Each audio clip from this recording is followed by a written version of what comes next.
Assalamualaikum warahmatullahi wabarakatuh. Alhamdulillahirabbil alamin wa bihi nasta'in wa ala umurid dunya waddin. Wassalatu wassalamu ala asyrafil anbiya'i wal mursalin sayyidina wa maulana Muhammadin wa ala alihi wa sahbihi ajma'in. Subhanaka la ilma lana illa ma 'allamtana innaka antal alimul hakim. Wala haula wala quwata illa billahil aliyyil azim. Amma ba'du. Pemirsa yang berbahagia, Allah Subhanahu wa taala memberikan kita selaku umat manusia adalah akal. Kemudian dengan akal tersebut kita memaksimalkan apa yang kita mau kerjakan. Kemudian Allah Subhanahu wa taala tentunya akan memberikan ilmu kepada kita semua.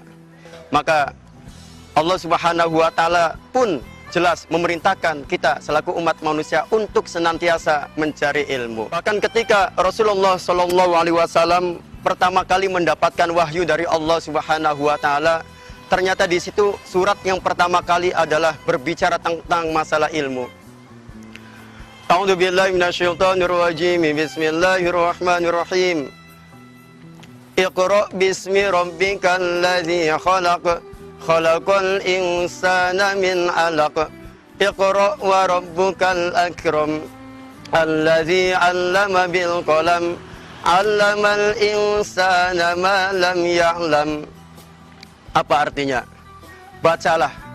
Iqra bismi rabbikal ladzi khalaq. Bacalah dengan menyebut nama Tuhanmu yang telah menciptakan. Bahkan ketika itu Rasulullah sallallahu alaihi wasallam ketika usia beliau, usia 39 tahun, pergi ke Gua Hiro. Kemudian di sana Rasul untuk apa pergi ke Gua Hiro tersebut? Tentunya untuk mencari sesuatu, mencari pembenaran, mencari kebenaran. Karena apa? Karena Rasul melihat di kota Mekah pada waktu itu banyak sekali kezaliman, kejahatan, perbuatan yang sangat keji sekali. Manusia yang ada di sana itu menyembah berhala. Kemudian bayi itu dibunuh, perempuan tidak ada harganya. Kemudian beliau Rasulullah SAW pergi ke Gua Hiro. Ketika usia 39 tahun, belum mendapatkan wahyu. Ketika usia 40 tahun, maka disitulah datang malaikat Jibril. Dan malaikat Jibril apa? Malaikat Jibril alaihissalam menyampaikan kepada Rasulullah SAW, Iqra. Kemudian apa? Apa yang beliau jawab? Aku tidak bisa membaca. Iqra, aku tidak bisa membaca. Sampai beberapa kali kemudian apa? Dituntun oleh malaikat Jibril alaihissalam. Iqra bismi rabbikal ladzi khalaq. Bacalah dengan menyebut nama Tuhanmu yang telah menciptakan. Inilah. Maka disinilah kita kenapa dituntut untuk belajar, dituntut untuk mencari ilmu supaya kita bisa menjadi orang yang berilmu. Ketika ada seseorang yang memiliki ilmu, maka tentunya orang tersebut dapat bermanfaat untuk dirinya sendiri, untuk keluarganya, untuk orang lain, untuk bangsa, agama, dan negara kita yang kita cintai ini.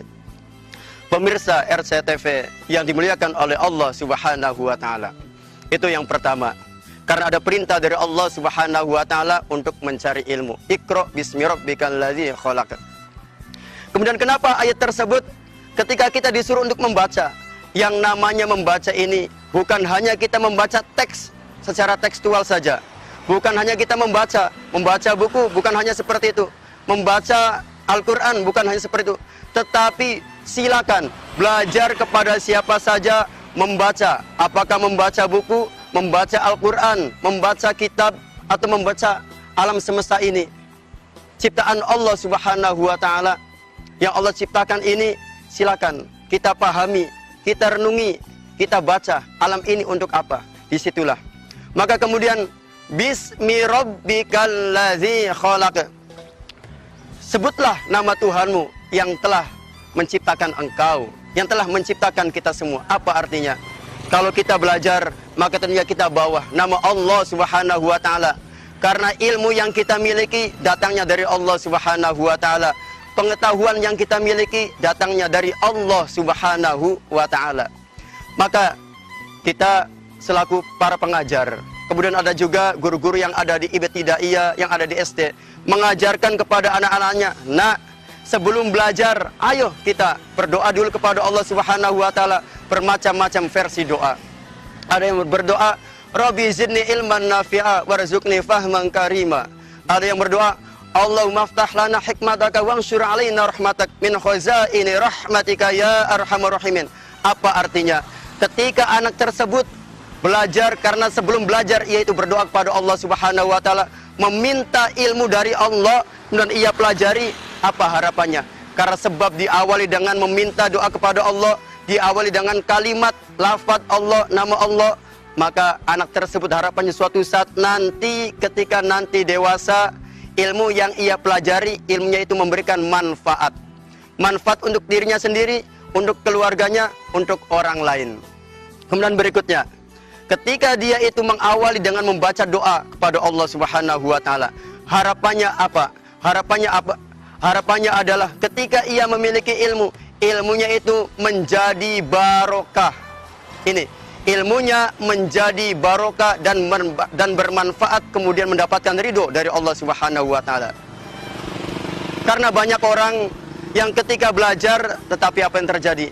Ada orang yang belajar memiliki ilmu politik, memiliki ilmu agama, tetapi ilmu yang ia ketahui, ilmu yang ia pelajari itu hanya sebatas pengetahuan saja.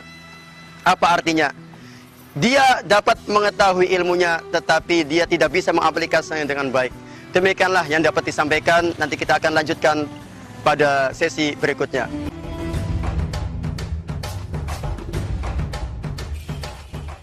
Baiklah pemirsa yang dimuliakan oleh Allah Subhanahu wa taala. Kita berlanjut. Ketika Allah Subhanahu wa taala meridhoi seseorang memiliki ilmu, atas ridhonya, atas ridho dari Allah Subhanahu wa taala, maka insyaallah orang tersebut akan bisa mengaplikasikan dan mengamalkan ilmunya tersebut. Dan tentunya kalaupun orang tersebut hampir saja terperosok karena ilmunya, maka disitulah Allah Subhanahu wa taala akan mengingatkan orang tersebut, insyaallah. Itu kewajiban seseorang dalam mencari ilmu.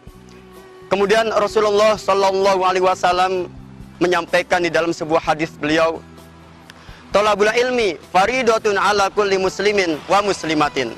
Mencari ilmu itu wajib hukumnya bagi setiap muslim laki-laki dan muslim perempuan. Inilah, kita mencari ilmu itu wajib. Terus ilmu apa yang wajib kita pelajari? Yang pertama dan yang paling utama adalah ilmu agama. Kenapa ilmu agama? Karena sebab ilmu agama kita bisa melaksanakan ibadah. Karena sebab ilmu agama kita bisa memberikan orang yang bermanfaat kepada orang lain. Karena sebab ilmu agama kita tahu mana yang baik, kemudian tahu mana yang buruk, dan kita juga dapat bisa menghindari dari sesuatu yang dibenci oleh Allah Subhanahu wa taala, karena suatu saat nanti ada akhirat dan kita akan dipertanggungjawabkan di hadapan Allah Subhanahu wa taala. Di dalam penjelasan yang lain, afdhalul ilmi ilmu hal. Sebaik-baiknya ilmu itu adalah ilmu hal, perbuatan. Apa artinya? Jadi ketika ada seseorang yang sudah memulai belajar ilmu agama, orang itu masuk Islam atau mu'alaf yang baru masuk Islam, maka wajib dirinya mempelajari ilmu sholat. Kenapa? Karena ilmu sholat itu wajib dilakukan setiap waktunya. Maka dia wajib mengerjakan sholat. Dia wajib mempelajari ilmu sholat. Kemudian di situ ada yang namanya sholat itu wajib. Wajib diisi dengan syarat-syarat yang lain. Bacaan Al-Qur'annya harus baik, bacaan Al-Fatihahnya harus baik. Kemudian ada syarat-syarat yang lain, termasuk juga harus suci dari hadas kecil maupun besar. Maka disitulah termasuk di antara syarat tersebut adalah suci dari hadas kecil, yang tentunya dia itu mewajibkan dia itu wudhu. Karena syaratnya sholat adalah salah satunya wudhu. Kemudian apa? Berarti orang itu juga wajib mempelajari masalah wudhu. Di sinilah ilmu hal.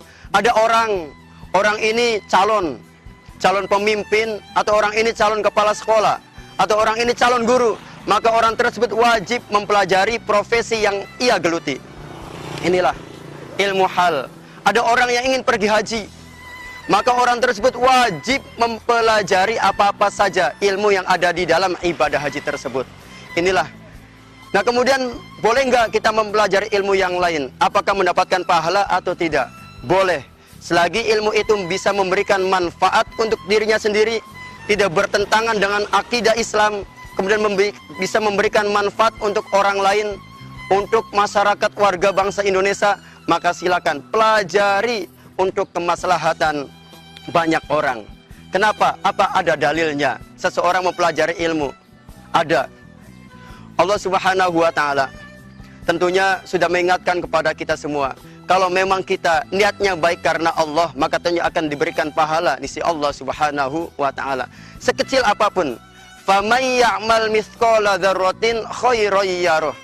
Barang siapa yang ada di antara kita yang berbuat kebaikan, yang menuntut ilmu, walaupun ilmu itu sedikit yang ia cari, sedikit yang ia peroleh, kalaupun niatnya untuk kebaikan, untuk kemaslahatan, untuk mencari ridho Allah, maka tentunya dia itu akan mendapatkan pahala di sisi Allah Subhanahu wa Ta'ala. Kemudian berikutnya pemirsa RCTV yang dimuliakan oleh Allah Subhanahu wa Ta'ala. Selain daripada kewajiban seseorang mencari ilmu, maka orang itu juga kata Rasul apa? Utlubul ilma minal mahdi ilal lahdi. Carilah ilmu dari buayan sampai ke liang lahat. Ini apa artinya? Kalau kita melihat dari teks hadis ini, Rasul menyuruh seseorang itu mencari ilmu dari buayan sampai ke liang lahat. Yang namanya buayan adalah seseorang yang baru dilahirkan. Terus apakah bisa seorang yang baru saja dilahirkan, tetapi dia itu sudah dituntut, sudah diperintahkan oleh Rasul untuk mencari ilmu? Jelas sangat bisa sekali. Siapa yang mengajari orang yang baru saja dilahirkan di muka bumi ini untuk dapat mencari ilmu? Adalah orang tuanya, ayah bundanya, orang yang ada di sekitarnya. Ketika anak baru saja lahir, seorang bayi, kemudian bayi tersebut menangis, apa? Rasul mengajarkan, ketika ada anak kecil yang baru saja dilahirkan di muka bumi ini, maka membaca doa. Supaya apa? Supaya anak tersebut tidak diganggu oleh setan. Kemudian juga apa? Diajarkan pula, ketika ada anak kecil yang baru saja dilahirkan di muka bumi ini, orang tuanya itu mengadzani anak tersebut. Mengadzani anak tersebut. Allahu Akbar, Allahu Akbar. Itu ajaran juga. Anak itu walaupun masih kecil, baru saja dilahirkan oleh ibunya, tetapi anak itu sudah belajar. Yang mengajarkan siapa? Siapa teman belajarnya? Ayahnya sendiri. Maka disinilah pemirsa yang budiman, orang tua yang baik, ketika anaknya baru saja dilahirkan, maka tampil ayahnya, tampil orang yang ada di sekitarnya, memberikan pelajaran azan, lafaz takbir, Allahu Akbar, Allahu Akbar. Apa artinya? Anak itu dikenalkan oleh ayahnya, oleh orang tuanya. Nak, Allahu Akbar, Allahu Akbar. Allah Maha Besar, nak. Kita memiliki Allah, nak. Allah Maha Besar, nak. Kalaupun engkau suatu saat nanti tumbuh dewasa, jangan meminta selain daripada Allah Subhanahu wa Ta'ala. Meminta kepada Allah yang Maha Besar. Kita lanjutkan pada kesempatan berikutnya.